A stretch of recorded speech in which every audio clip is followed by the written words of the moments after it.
A bipartisan inquiry is recommending the federal government declare all of Hezbollah a terrorist organisation. The group's external security organisation has already been relisted under the criminal code, but the inquiry raised concerns Australia was falling behind its Five Eyes partners in listing the entire organisation. Well, joining me here in the studio now for more is Liberal Senator James Paterson. Senator, good to see you. Thanks for your time this morning. So why the move for all of the organisation and not just part of it? Well, the evidence we received before the inquiry was that it's no longer tenable to distinguish between the external security organisation on one hand and the rest of the organisation on the other. In fact, Dr Matthew Levitt, one of the world-renowned experts on Hezbollah, said there's no plausible intellectual case to distinguish them. It's an arbitrary distinction. And Hezbollah is run by the Shura Council, headed by Hassan Nasrallah, and Hezbollah itself has said the Shura Council and Hassan Nasrallah direct all of the activities of Hezbollah, including the ESO.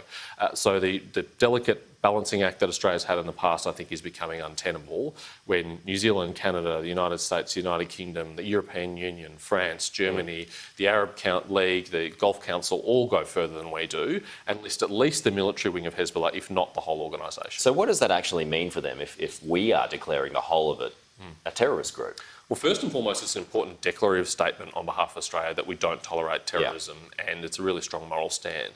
But secondly, it's relevant sometimes for law enforcement. There is a case in New South Wales last year where a New South Wales man was convicted of other violent offences, but was also observed having Hezbollah materials. And New South Wales police sought from the court a high-risk terrorist offender control order.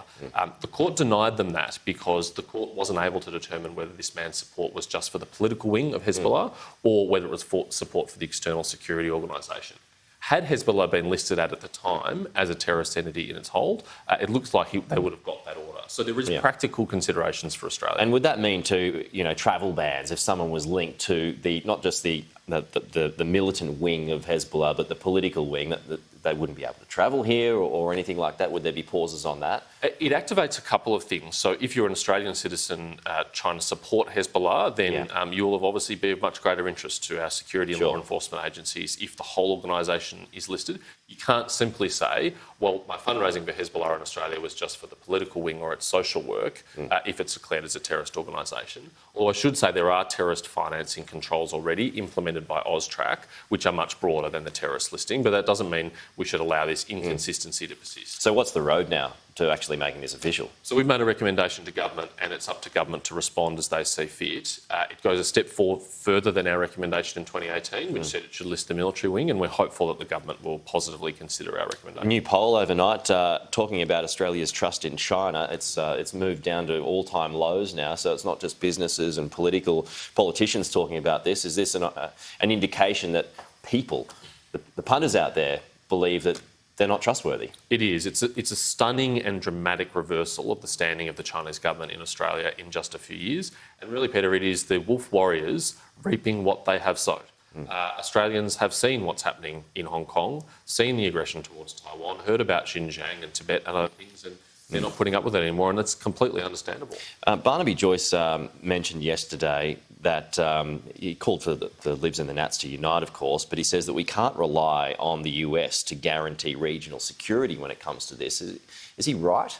Well, every country, Australia included, must do everything it can to secure its own security. I'm a big believer in the US alliance, though, a vital one to our strategic interests. And the truth is, without the United States, we would be much more exposed than we are. Just the intelligence sharing relationship on its own is invaluable, let alone the security guarantee of that alliance. So it's vital that we maintain it. But of course, we have to do everything we can ourselves to protect our own sovereign interests. Yeah, I mean, but they wouldn't want to get into another war. But if it was us who was caught up in something, that you'd still have to expect them to help us out. I frankly think it's inconceivable that Australia would be left alone to face an adversary without our strongest allies and friends in the United States. Public opinion in the United States is very warm towards Australia. The support for Australia across the administration and the Congress and elite public opinion in the United States is incredibly strong. Yeah. Is China meddling in the reef now? I think it's pretty hard to draw any other conclusion, given that the reef hasn't been on an in danger watch since 2015.